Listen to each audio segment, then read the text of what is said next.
What's up guys, welcome back to my channel Anime Fiction. I'm back with a new episode of What If Naruto Was the Emperor of DC Universe Part 5. And if you did enjoy the video, please give this video a like, and if you're new to my channel and like my content, subscribe and hit the notification bell for more crossover fictions with a twist. Now let's begin this new video. 11th chapter. Naruto observed the gathering in order to have a better understanding of the individuals around him. The scene provided him with a greater grasp of his next moves.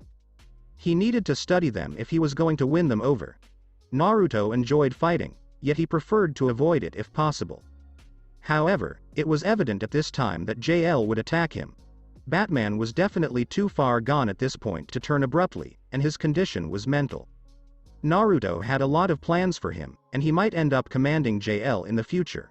Having his friends join him was simply the beginning of the game. Batgirl and Catwoman would readily join, but Nightwing could be a problem because to his abilities, Titans were far too powerful for Naruto to control. Raven was the major culprit. She was too powerful and could end up reading him. To get the Titans on his side, he needed to persuade Raven first, as the others wouldn't be an issue once that was done. Red Robin was a member of Young Justice, another squad capable of defeating him in a fair fight. Even when Superboy, Wonder Girl, Kid Flash, and Miss Martian were alone, they could take him out. Regardless, Naruto was pleased to see that his comments had an impact. Batgirl was friends with Supergirl and other girls in the Birds of Prey gang, and if Batgirl joined him, he could wind up recruiting them. Birds of Prey was a group formed by Batgirl when she became incapacitated, and it was primarily made up of weaklings, with the exception of Vixen and Power Girl. Power Girl, the alternate Supergirl, was rarely helpful and inactive. Vixen had intriguing powers that Naruto wanted to understand more about, and then there was Katana, who had the cursed blade that piqued his interest, making him consider souls and weapons. What if the sword became stronger by devouring souls? Could he create a weapon that was linked to his soul? All of these issues arose when he saw information about Katana from Huntress, who was also a member of the Birds of Prey on occasion. The world was dark, yet there was so much to discover. Naruto was a big fan of learning and exploring, thus this perfectly fulfilled his desires. Moving on, he had accomplished a lot in a single day, but it was not yet over. "Hello James. I hope you don't mind some company," Naruto said to the man known as Commissioner Gordon, James Gordon. It was late at night, and the man was on the rooftop of Gotham's police headquarters. He was an old man in his 60s and a Batman ally. He had battled for decades to repair Gotham, and it had cost him everything. Only his adoptive daughter Barbara gave him joy these days, and he was concerned about her safety as a Batgirl and an active officer. When he heard such comments, he was watching the city with a cup of coffee and a cigarette in his lips. His reaction would have been to drop the cup and retrieve his rifle, but he did not do so due to the influence. Instead, he turned to the side and saw Naruto standing calmly. James had no information about Naruto because they hadn't apprehended any criminals who had come across Naruto. His arrival did not surprise James, who was used to seeing the strangest of things. James went along with it because he couldn't fight the man and the man didn't seem to want to kill him. He understood the issue and knew how to play the game. "I don't mind, sir. You can call me Emperor." Naruto presented himself correctly so that James understood the issue and even informed him of his actions. "What do you think, James? Will my actions bear fruit, or is Gotham actually cursed?" All of these details completely stunned James. He was terribly fatigued now because heroes don't kill and the government was mostly bad. When these formidable criminals had everything in their suitcases, it was quite difficult to kill them. James didn't criticize the heroes for their deeds since he knew what would happen if they did. Those people were already unselfish and done so much that going this step would pit them utterly against countries. Normal people were incredibly gullible and believed anything they were told without questioning it or applying logic. The heroes would not only have to slay criminals, but they would also have to devote time to public relations and other activities. Regardless, Emperor's actions were distinct. James hadn't given much attention to re-educating individuals, but looking at him and hearing his voice, it was difficult to refuse him. "I'm not sure, but it has an element of success. Do you have any success stories in other places?" James replied honestly, wanting to know how certain he was about these measures. "Yes, I do. This isn't the first time. I used similar methods in multiple cities before Gotham, and they all worked. Humanity likes to talk a lot about freedom, but you're never fully free, and sometimes it's better not to have entire freedom. An evil king can destroy everything, but a good king can restore everything. All systems are the same in this regard.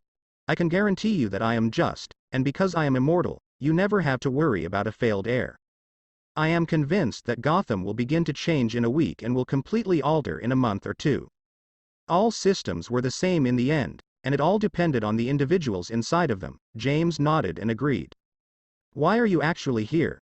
James decided to get straight to the subject. He knew Emperor wanted something from him, but he didn't know what. James, I like individuals like you. You are a brave and righteous guy. As for your question, James, I am the Emperor.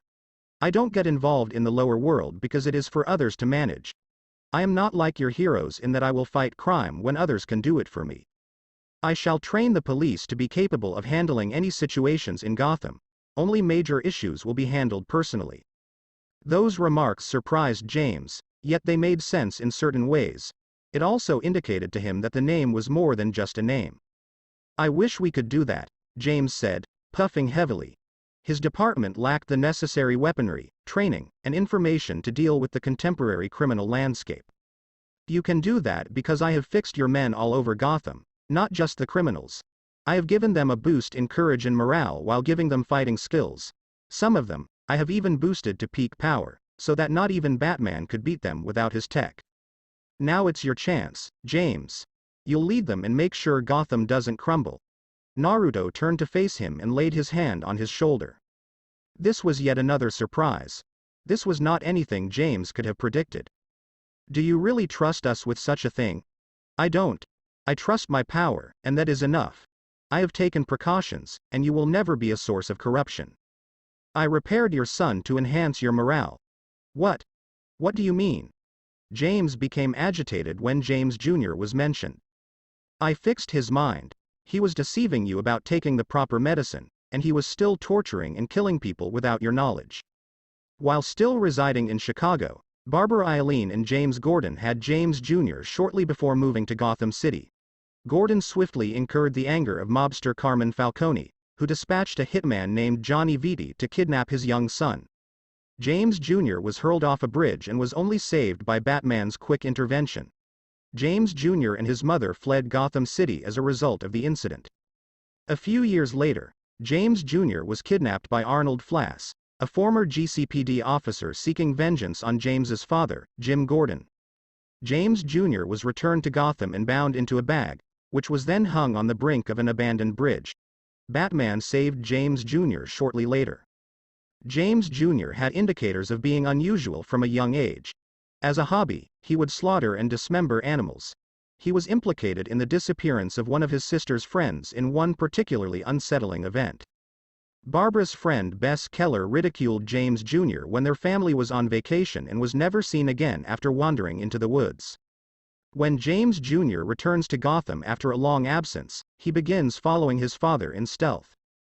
Commissioner Gordon is warned not to trust him by Barbara, but James Jr. confronts his father in a cafe. He claims that he has begun to take medication for his psychopathic inclinations and is attempting to change his life. James Jr. reveals that he intends to work at Leslie Tompkins' clinic, assisting the other mentally ill, and asks his father to set him up with a recommendation from Dick Grayson. Naruto presented him the illusion of his meeting with James Jr. and his discovery of him. He took him inside his mind, showing the tired old man unpleasant things. His soul blood relative was a shambles and was responsible for several fatalities. This would have resulted in a father-son brawl if Naruto hadn't intervened. Seeing those sights crushed James.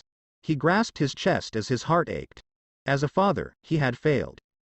He couldn't hold back the tears. James turned to face Naruto after looking down for some minutes in silence as he processed the incident. He didn't know what to think, yet he owed the man for everything he'd done for Gotham and his son. Thank you. Thank you. Thank you very much. James, you don't have to thank me for this. I didn't do it so that you would owe me a favor. I would have done it anyway because my mission is to save humanity, and my motto is that a doer of good deserves only good. Yes, I intend to teach them that being good is the only path, so a selfish bastard has no right to exist. This is a society where everyone benefits from teamwork, so no one has the right to act as if they owe nothing to society. Do you understand what I mean, James? Naruto assisted him in standing straight because the man was fatigued from the labor and had been startled several times. James should have felt fear and oppression when he looked into those red eyes, but instead he felt optimism. The dude was simply too convincing. James's heart and thoughts couldn't stop gravitating towards Emperor. Even if he turns out to be terrible, he didn't ask me to be evil. I'll just perform my job better. James could see no need to reject him any longer. What do you want me to do about the people you forgave? James wanted to be certain and avoid making assumptions. Don't worry about them and let them go. They'll die if they break my rules. Your job from now on is to handle things, observe and react, Naruto said, filling him with energy and strengthening his life force and power. James's body appeared to travel back in time and be given a new peak. His wrinkles faded, his hair turned black, and his body grew more muscular. Naruto updated James's weaponry, guns, ammo, vest, and attire while handing him a dagger. The changes almost overwhelmed James, but he didn't allow them get to him. Will I be able to contact you? I am always watching, so just call out to me in your mind, and I don't mind if you share it with our friend Batman, Naruto said as he turned around and began walking away. James was perplexed by the final words, which he only comprehended when Naruto stated them straight before disappearing. James realized he couldn't hide anything from the man, and he could simply read him. James paused, his gaze fixed on the bat signal. He'd been working with Batman for almost 2 decades. He owed Batman a lot, but now he owed the new player as well. James shook his head and made the decision to contact Batman. Emperor didn't mind, and even though he was insane, Batman was a great buddy. With all of that labor completed, Naruto cancelled the majority of his numerous mines and clones. He used seals to hide some clones at each base so they wouldn't steal his chakra. The clones would activate when he desired, and the energy would be held in place. Naruto went to sleep, leaving one live clone with his mind within. The clone dove into the planet to build a haven for himself, where he could receive the best instruction. Naruto used the Earth Fish projection technique to fly through the ground without resistance and to the planet's center. He could feel the presence of the being who had taken him as he went deeper. It felt warm and secure on the inside. Naruto expanded his senses and discovered something at the planet's core. It was a high-tech lab, and something was seriously wrong with it. It was confined in that location with peculiar space features. Naruto chose to avoid it in order to prevent being involved in an accident, as mastery of space was insufficient at the time. Keeping his distance from the lab, Naruto built a modest base for himself and sat in meditation to learn about his new power and strengthen his connection to the cosmos. He also had to process new scientific and other information from his victims. There was a lot to read and comprehend, especially from the scientist beneath him. He was confident that what he had just learned would make him stronger the next day. Naruto never missed a day of practice, no matter what happened. Naruto awoke at 6 a.m. the next day. It was his default time, and he would occasionally wake up sooner or not sleep at all. 4 females entering his room jolted him awake. The entire Cain family, including the mother and all 3 daughters, Mana and Maria, joined Chloe and Candace. Mana was a curvy blonde with blue eyes and short hair. She was a high school teacher who rewarded and corrupted her students by allowing them to engage in sexual immorality. Maria, who had short brown hair and purple eyes, was similarly gorgeous. She worked at a finance firm where she corrupted everyone, slept with everyone, and destroyed their families. Naruto had mended everyone in George's flats before retiring to bed. He had removed the negative and repaired the people he could. Naruto carefully examined those who had children with George before reordering them. Some of them weren't all that horrible, so he just pretended they hadn't been corrupted. Only a few women out of many were already problematic. Naruto repaired them by teaching them the sense of shame and assisting their husbands in getting away from them. He helped the poor lads avoid heartbreak and even found them compatible companions. He did the same for the women who were cheated on. It was a terrible act committed by both genders, and Naruto vowed that it would never happen again under his authority. Such actions damaged society from within and jeopardized children's futures. Except for 3 children, he didn't have to modify the majority of them. George and the succubus family completely corrupted those girls. Naruto repaired them and altered people's perceptions of them. Naruto was cautious and meticulous since he wanted to assist these folks. Because wiping their memories was meaningless because other people refused to cooperate, he had to transform everyone around them. Naruto had been taught a lot about family and society, among other things. Everything hinged on these two factors. Naruto was concerned about families and wanted to ensure that they were flawless in order for society as a whole to be perfect. Nonetheless, Naruto relished being jolted awake in this fashion, especially since he hadn't done anything in over a month. He'd been doing some strenuous exercise. Naruto had found calm in his sleep, and with these succubae around him, he unleashed his carnal need. Naruto finished his bath and proceeded to the dining room for breakfast. "Good morning, master," Roberta said as Conan sat silently eating her breakfast on the other side of the table. "Good morning, Roberta. I hope you had a good night's sleep," Naruto said as he took his seat, while the girls took theirs around him. It wasn't odd to hear him speak in this manner because George was usually nice most of the time. He just had strange likes and hobbies. Furthermore, Naruto had altered all of their memories, so he no longer had to act like George. "George, you were fantastic today. I can't believe we were all taken out so quickly. Please confirm that this is not a momentary situation," Candace inquired sweetly as she sat on his left. Naruto had ordered her stop calling him father because it bothered him. "Haha, I appreciate the compliment. Don't be concerned. Things will only get better." Naruto laughed and stroked her on the head. "Really, damn, can we go all day? Alternatively, why don't you join me at school today? You could even recruit some high school females." Mana inquired as she began to feel horny. Her want was still unsatisfied, and as a succubus, the urge only escalated. No, how about dropping by my office today? Instead of small kids, you could acquire some attractive adult ladies." Maria volunteered while proactively licking the spoon and squeezing her tits. "Darling, how about we just stay home today and relax with some girls from below? I can tell you're still really hungry." As her hand brushed his thigh, Chloe said sweetly. "It's so unfair. I'd like to stay with George today." Candace rose to her feet and sat on his lap. Naruto was used to such hijinks, and it made him smile because it reminded him of his typical days at home. It wasn't exactly the same, but there was some similarity. Naruto refused their requests since he didn't want to mess with women, especially weak ladies. He did date a lot of women, but it was all for a reason. It was a great stress reliever. He had a good time. He required it for political power or allegiance. Finally, he required good women in order to replenish his clan with the best genes. Conan gave him a dreary look as he spoke with the loose women. She was only thankful Naruto had utilized sound seals instead of disturbing her with these females howling.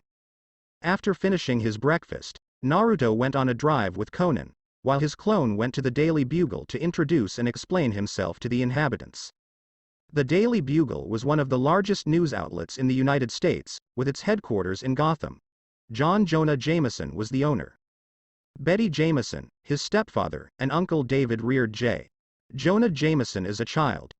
David was an officer in the United States Army, a decorated combat veteran. Nevertheless, at home, David often beat his wife and kid. As a result, Jonah Jameson became convinced that no one is a hero every day of the week, and that even the true heroes can't do it all the time. Jonah was a Boy Scout when he was younger. His main hobbies in high school were boxing and photography.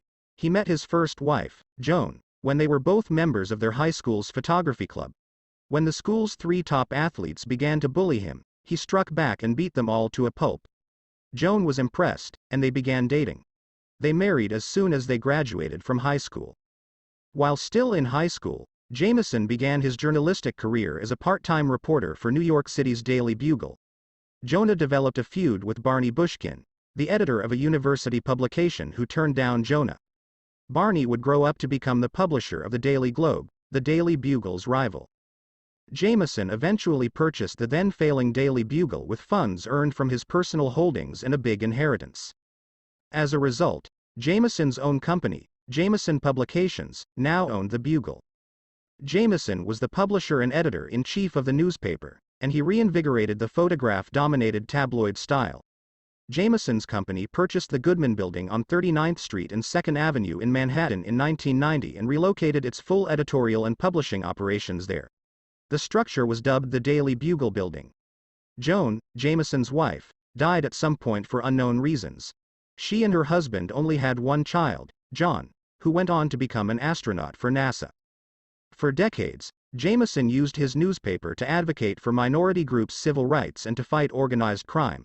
His efforts in the latter area nearly cost him his life on the instructions of Prince Crime. Despite his brush with death, Jameson continued to write attacks and exposes on organized crime. He was a man of character and courage. He chastised everyone objectively and made sure to accomplish his job of telling the public about what was truly going on. That is, until the government had had enough of his meddling and provided him a cause to back down. For his son, Jonah ceased to be a true justice warrior and could only speak freely when the ones above did not mind. Because of these constraints, Jonah had become depressed and, unlike in the past, rarely took part in the interviews directly. Fortunately, he received assistance from the heroes, and he used his power to persuade the government and others to back down. Regardless, he had mellowed a little, and gathering accurate information was difficult with such formidable forces standing in his way.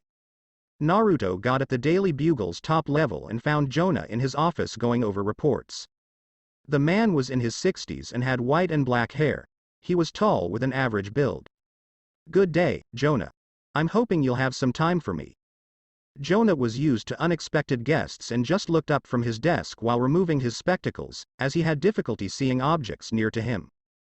The armored figure rang no bells. "Who exactly are you?" "You can call me Emperor." Naruto sat down next to him and introduced himself. Listening to his introduction was a new experience for Jonah. He mistook it for another hero or villain. He was not terrified for his life, and he listened quietly while assessing his guest's speech and body language. "I see, and you want to let people know about it through my channel." As Naruto concluded, Jonah said forward. He was intrigued, and his mind raced with questions regarding such measures. "Yes. I would like you to assist me in raising awareness. Jonah, I am not a tyrant. I want people to question me, but only in the correct way. You are such a person, and I trust that you will not spend my time spreading lies for a personal gain. If you dared to do that, I'd have to erase you," Naruto said calmly while removing his armor and giving him his Indra appearance. It was a shocking move because Jonah had not anticipated him revealing his features. "You won't mind answering difficult questions. What assurance do I have for the safety of my people?"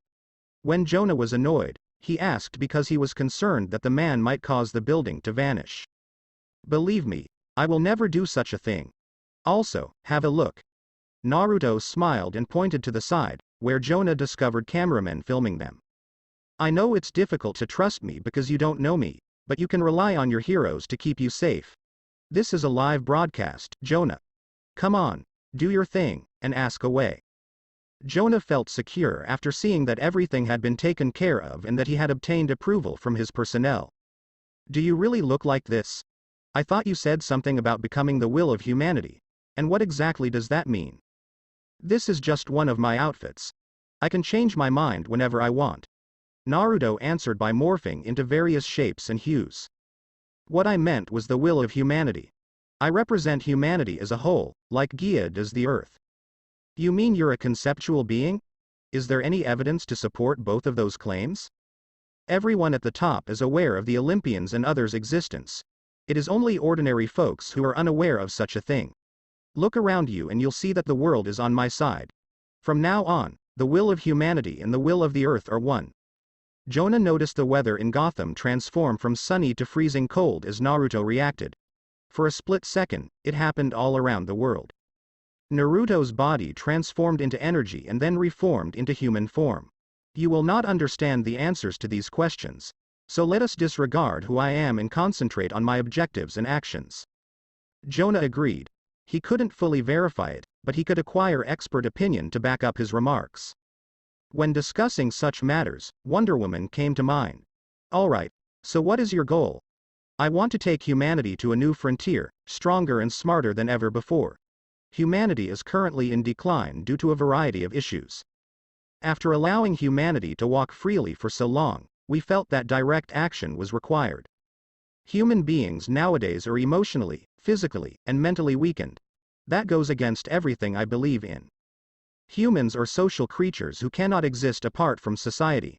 However, this civilization has become corrupted through time, and no progress has been made in resolving this issue. People have gotten so selfish and self-centered that they are creating humanity's demise while living in their delusions. Look about you and you will notice that there are people who blindly trust. Can you put your trust in a politician? Can you put your faith in a company? Can you put your trust in anyone? No, it is incorrect.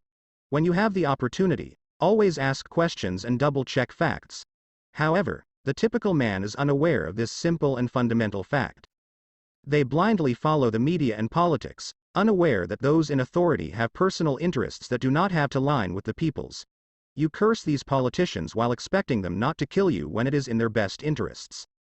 It makes no difference where you go, because those in power collaborate and pretend to be at odds in order to keep ordinary people at distance.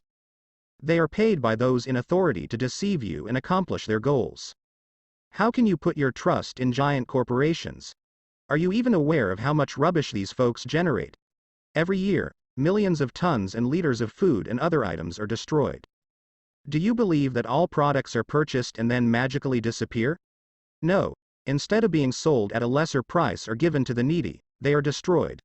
These folks don't care about anyone's well-being, and their every move is premeditated. The world can easily support everything, and those in power are the ones who exacerbate poverty and depression. Humanity does not exist solely to work, and this is an inefficient system that has increased the number of people who act like robots. You don't have a genuine point of view.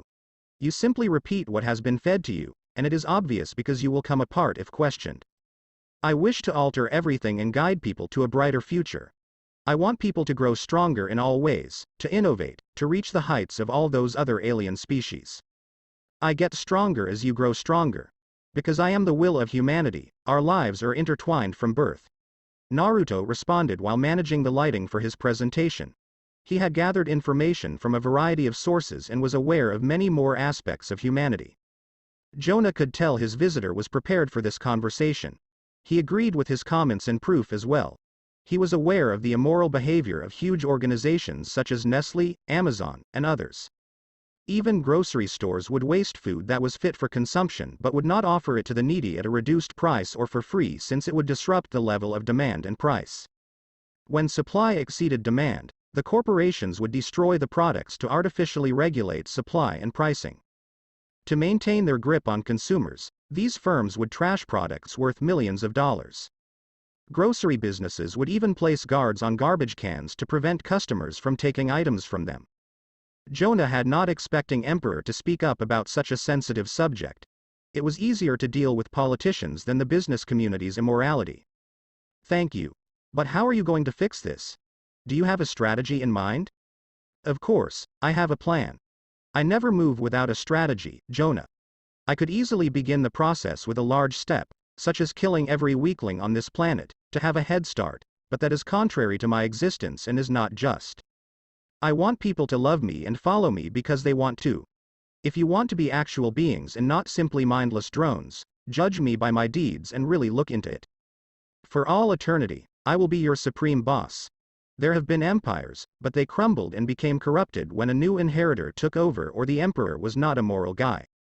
I will never bend my rules for anyone, and I will carefully consider your comments before reacting appropriately.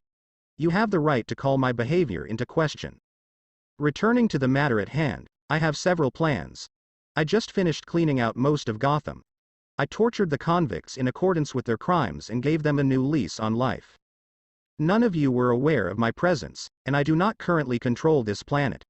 That is why you have a second opportunity, and if you try to fool with me, you will be wiped. All of the crooks were warned, and I put them to work to repay their societal responsibilities. I've even taught knowledge to low-level criminals so they can do something in life. In addition, I have strengthened and cleaned up the police force. Remember, I am the emperor, thus fighting minor crime is beneath me. This is the first step, and it should clear the air and put you on your way to a healthier life. The next stage would be to educate the public. All of this wickedness does not arise out of nowhere, it is the fault of civilization. You are responsible for what you are going through. People in a neighborhood have no regard for one another and may not even know one another. You must recognize that you will fail alone, but collectively you will succeed. Civilization is constructed by a group of people, not by a single person. Get rid of the notion that you, as an individual, have no responsibilities to society. If that is your thought, go live in a jungle away from society, where you are self-sufficient. Society has begun to celebrate the worst aspects of people, such as greed, immorality, and other heinous deeds. It is society that feels that being decent and helping others are both wrong. No, it is not incorrect. It is unacceptable that such folks be treated so badly. There is no reward for doing good other than doing good. That is how I operate, and it is how you should work if mankind is not to descend further. You are only alive because not every one of you is a horrible human and because you have been gifted with unselfish people who sacrifice everything for your existence. Through different tactics, including fear and rewards, I hope to inspire humanity to become closer to one another and rid themselves of the terrible things in life. Yes, I will recognize and reward excellent efforts. I am always on the lookout, and I will adequately reward you for all that you have done. I will build this a wonderful world and take over as soon as people accept me. The government is irrelevant because it does not represent anyone. Jonah couldn't help but be drawn to the man because his words were so powerful. He could see the vision being painted and wished to see it. How can you say whether or not someone deserves to live? How can we be certain that you are being just and fair? Naruto smiled and tapped the desk before crossing his right leg over his left. The answer is straightforward. I know everything there is to know about you. You are an open book to me, and keep in mind that I am the will of humanity. You can either trust me or inquire about the circumstances behind their deaths. However, you are not required to do so because I will openly educate everyone as to why someone was slain. I can demonstrate what I read in the same way. The remainder can be based on my actions in other fields and what you've seen of my character. I will gradually transition to becoming a public person, so you will see and know everything about me. How will you deal with the heroes and the government forces? If they fight you, are they bad in your eyes? No, it doesn't bother me if someone fights against me. However, I prefer to avoid a pointless conflict. I plan to rally everyone behind me and murder only when absolutely necessary. It all looks great, but what if you fall? What if you are murdered? What if you become tainted? Jonah was becoming increasingly agitated, and the show was being seen by hundreds of millions of people. Naruto's voice was too captivating, and his features drew people in along with his words. Also, Jonah was widely regarded throughout the world for his honesty, and he had pushed many to effect change. That is a valid question, and the answer may not satisfy the majority of people. All you have to do is believe in me and keep me in check. That is why I want to surround myself with strong and knowledgeable people. I welcome such people with open arms. When I am influenced, I want you to question me and remind me of my mission. I can't die unless humanity perishes. I am your will, an immortal will, because I will not let you go. Corruption is possible because mankind is not powerful enough at the present, which means I am not invincible. However, it is a demanding job that can be easily avoided by becoming stronger in all areas. People, we have a symbiotic relationship. Grow stronger, and I shall get stronger. This is an ongoing process, and we will continue to progress. How far will you go? What exactly is this new frontier? That is entirely up to you. What do you want? It is up to you to select where we will end up in this solar system, this galaxy, the entire universe, or the multiverse as a whole. I am your desire. I am your emperor. Alone we will fall, together we will fly. Naruto finished those lines and stepped up as the tape went offline, and the audience fell silent and contemplated his words. It was the magic at work. Gia was assisting him, and Naruto had noticed, therefore he was confident in his steps. Emperor, you put on a good show. I'm filled with enlightenment and fire. I'm not sure where you'll go, but I'll support you based on your actions. I hope you have expressed the truth from the bottom of my heart. This planet needs a leader, and I don't mind if it's a monarch. Jonah rose up and voiced his thoughts, amazed by what he had heard and witnessed. The man in front of him did not force anything and explained, providing instances and facts. He was a man of action, and it was time to wait and see what happened. I appreciate those words, and I hope you maintain your positive attitude. Continue to question me so that I remember that there are those who will not bow to my every desire. Take care, and we'll meet again on a later date. Naruto shook his hands and hugged him, giving him a power boost. Jonah's strength and mental powers were enhanced, and Naruto provided him with protection by carving seals into his bones. Naruto then left the man to think and watch like the rest of the people, and as he was leaving the Bugle building, he ran into his guest. When he heard the news, Superman flew straight to the Daily Bugle. Clark Kent, unlike his cousin Supergirl, was a survivor of Krypton who was raised as a human and had already obtained the information from Batman. He was a nice and lovely guy, reared on wonderful principles by his parents, and he embodied hope and willpower. He held the ultimate power to govern the world, with the ability to effortlessly raise the Earth and destroy the solar system by just diving into the sun. But he didn't want such huge things and preferred his humble existence as a journalist. He had a strong muscular body, black hair, and blue eyes, and he was an attractive man. "How may I assist you, friend?" Naruto greeted him politely, without arrogance or discrimination. Naruto admired him for his selflessness, basic desires, and power. Unlike Batman, Superman had many reasons to avoid killing people with his hands, including the fact that he was an outsider who could easily be portrayed as a villain. "Would you like a cup of coffee?" Clark said, seeing that the man didn't mind being cordial. It was uncommon for individuals in their position to be nice, and he was one among the few, along with Flash and Hal. The couple walked into a local diner as people looked on in astonishment. Superman was a well-known person, and they had just learned about Naruto.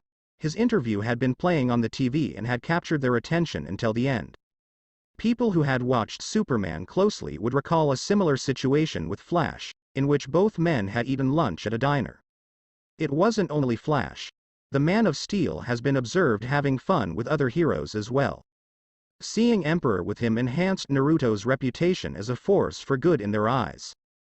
The diner fell silent as the couple took their seats and the waitress took their order. Everyone was curious about what they were going to talk about. "How has life been treating you so far?" Naruto inquired as they took their seats. "There have been fluctuations over the years, but it has been excellent recently. So, how about you?" Clark replied casually, as if he were sitting with a friend. Naruto was determined to treat Clark with respect, thus Clark reciprocated his feelings. "However, I had the unfortunate experience of witnessing atrocities and dealing with human disappointment. I'm feeling great because I enjoy being active and knowing that there are people like you in the world.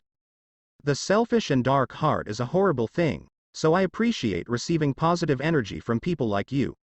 This is not a performance. Until you breach my rules, you are a friend to me. You may be a Kryptonian, but you are human to me because you think you are a part of this world and have earned the right to be there.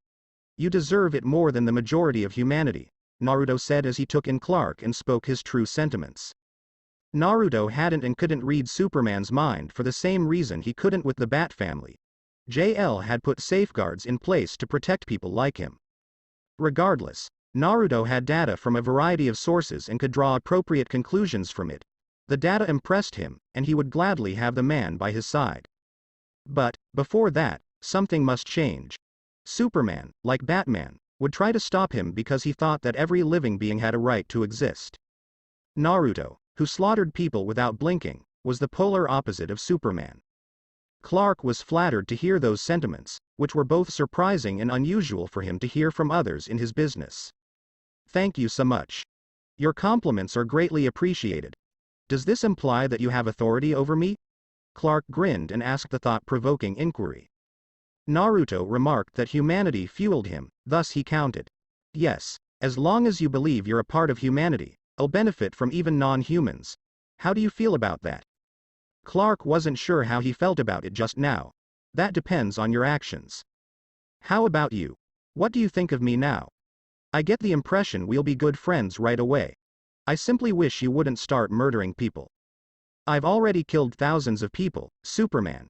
Unless you want me to take back humanity's free will, killing is unavoidable. I can't guarantee 0 deaths because we're just getting started. It will take a few years at most, but you will never have to worry about crime or anything else. Humanity will band together, and we will all be able to focus on external threats. Isn't that a better sound? Or would you rather see people commit petty crimes and innocent citizens die?" "You're already aware of the system problem, So why not give me a chance? I shall demonstrate by my actions that I am the better option.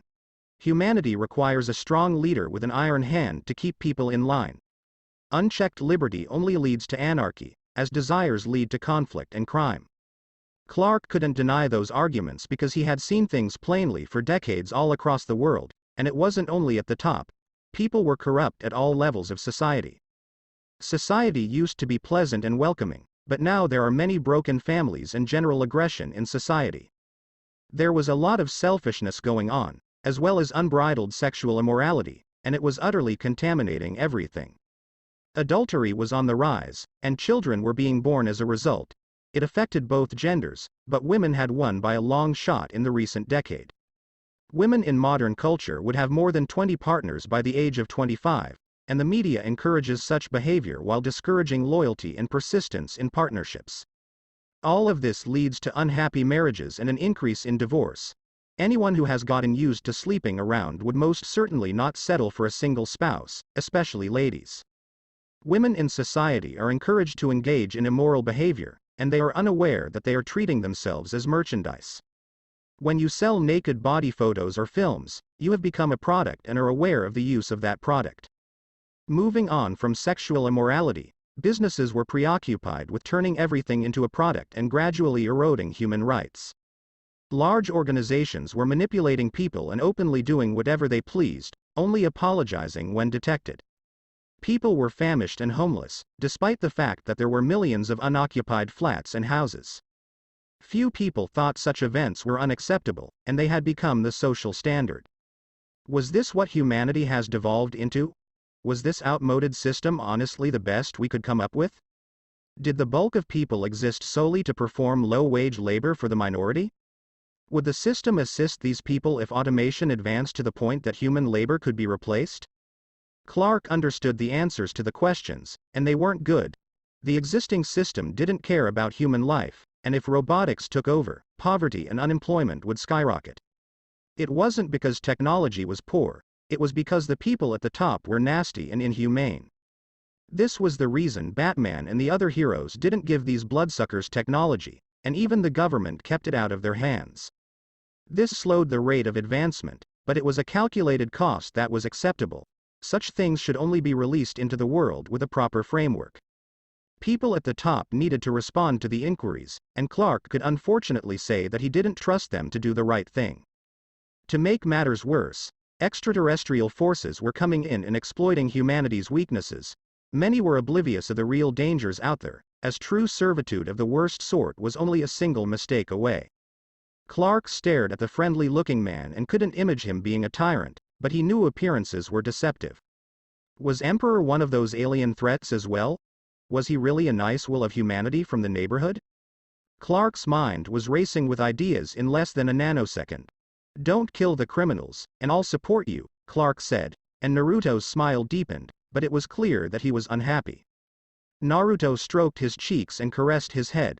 "Superman, do you truly comprehend the human mind? Do you have any idea why crime has continued to rise rather than fall over time? I know you don't like it, but fear may be beneficial and even necessary at times. Criminals have no reason to feel terrified when committing a crime if they know they can survive the process. They can always devise an escape strategy afterwards. To make matters worse, the prison is a private enterprise, and criminals can pay the proprietors to assist them. I don't have to tell you that you're a wise man. Let us disregard all of this and focus solely on values. Is it moral to prioritize the life of a criminal over the life of an innocent? How is a man or woman punished if he or she is raped? What is the right punishment if someone is murdered? The victim is never truly compensated in either of these severe circumstances. How would you feel if your partner was raped and tortured while the culprit was only imprisoned? What if the criminal escaped safely? Will you be satisfied that the criminal is living normally behind bars if your loved one was murdered and tortured? Remember that while humans are intellectual, they may also be emotional at times. Do you believe the victims are pleased with the outcome?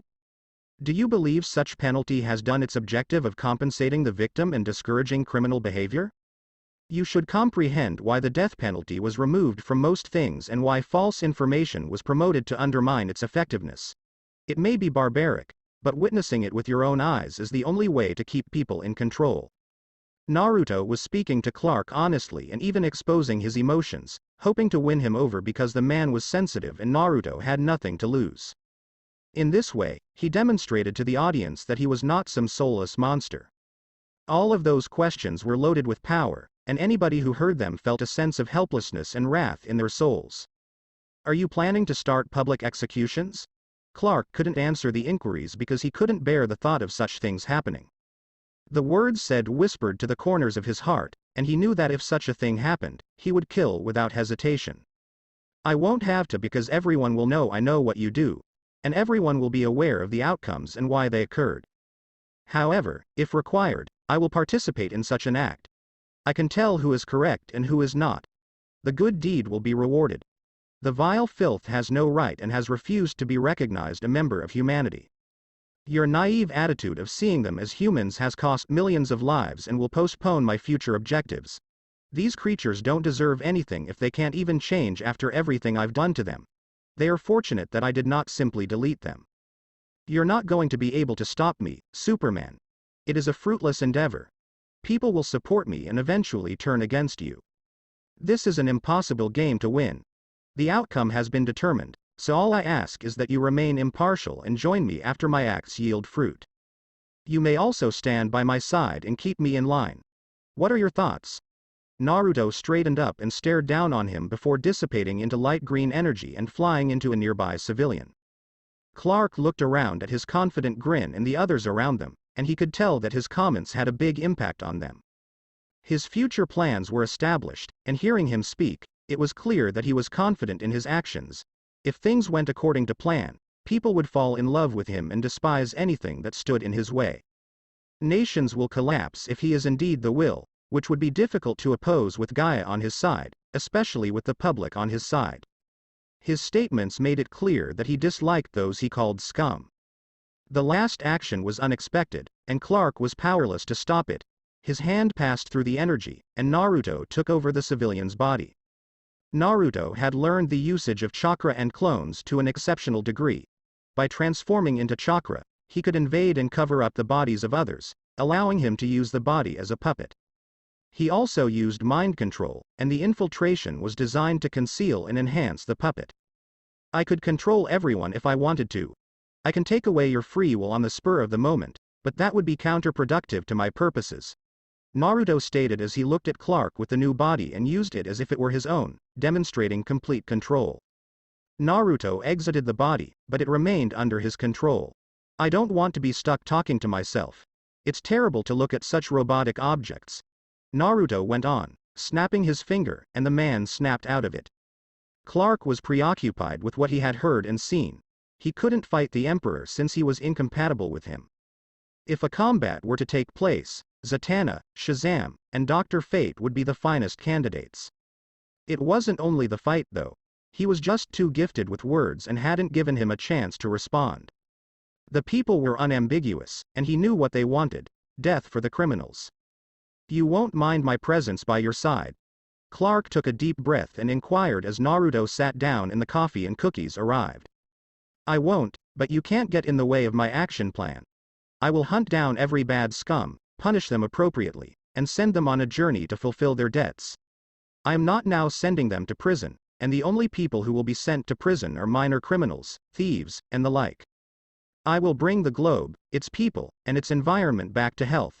Then will invest in the required services and productions, and I will disseminate my message to teach them a better way of life. You can help make it easier by becoming a part of it. Naruto replied with a cheerful tone before taking a sip from his cup. I'll consider it and get back to you. But if you step out of line, I will stop you. Clark warned in a gruff tone, hoping that it would never come to this. That's exactly what I intended to do here. I genuinely like you, and we've become pals as of today, okay? Naruto smiled and reached out his hand. Clark peered into his eyes and couldn't figure him out. Was this true? Ignoring a friendly hand was not a Batman thing to do, so Clark took it. I'd be delighted to. Alright, let's get away from the serious subject and have some fun. How's your love life going? Do you need some assistance? Do you also dabble in love talk? Clark inquired. I do. I also have love emotions and am well versed in the pleasures of the spirit and flesh. I suspected you were having a problem. Thank you for the offer, but we've settled it. Oh, should I be expecting a tiny Superman sometime next year? Don't you know the answer to that? I wanted to hear it straight from your mouth. Knowing everything becomes tedious. We are still thinking about it. Lois was pregnant with his kid and had been infused with Kryptonian DNA, but Clark didn't say anything and Naruto didn't correct him. Lois was now a halfling, allowing her to stay at Clark's side and safely give birth to his kid. Lois, like Nightwing, was unable to have proper intercourse with Clark. If Clark wanted to sleep with Lois, he had to depower himself to the point of endangering his health, or his sperm would kill her. To fix the problem, they used genetic modification similar to Lana Lang, which transformed Lois into a superwoman. Clark's childhood companion was Lana Lang. Clark's powers had become unstable, and she had been hit by radioactive energy. This nearly killed her, but Clark saved her by changing her DNA. Lana Lang developed Superman-like abilities on a smaller scale and became Superwoman. Lois enjoyed her career as a journalist, thus she never directly assisted with hero business. She went by the name Superwoman, whereas Lana went by Ultrawoman. Well, I'll just have to wait for the day when I can see some super babies. I'm confident they'll be good kids. What about Bats? Do you believe he'll marry soon? Kat was a lovely lady whom I met. Do you think they'll be able to settle down soon? I didn't mistake you for a gossip, Emperor. Now you know, this Emperor can be serious and carefree, Naruto shrugged. Have you considered having sports for superhumans? Doesn't that sound interesting? What are your thoughts? Isn't it going to be awesome to watch Superman play football or soccer? Consider the scene with superheroes. Images of such scenery were all around them, and people couldn't help but agree. That sounded fantastic. Clark couldn't help but smile and shake his head. Emperor was very nice. He talked to people's hearts and was highly relatable. He didn't just go on a rant about sophisticated things that the average person couldn't understand, and he didn't look down on them. He appeared friendly based on his personality. Clark wished he wasn't dreaming and that this was the real world. I doubt they'd agree to such games. The majority of them are extremely serious. How about you? Will you join me in a game of basketball or do you want to try a real Pokemon battle? As he changed the ashtray into a basketball and generated a Pikachu clone, Naruto inquired. Pika Pika's Clark's head was jumped on by the cute little creature. Clark could perceive it as an obvious exercise of his abilities. Pokemon battle, please. The children broke the silence by calling out. Clark caught the Pikachu by looking at the youngsters. Alright, let's have a Pokemon battle. To be continued. That's it for this podcast. Thanks for listening to this video. I hope you did enjoy this part of the story, and if you did, like, share, and subscribe for more. And thank you all for happy support, and have a great day.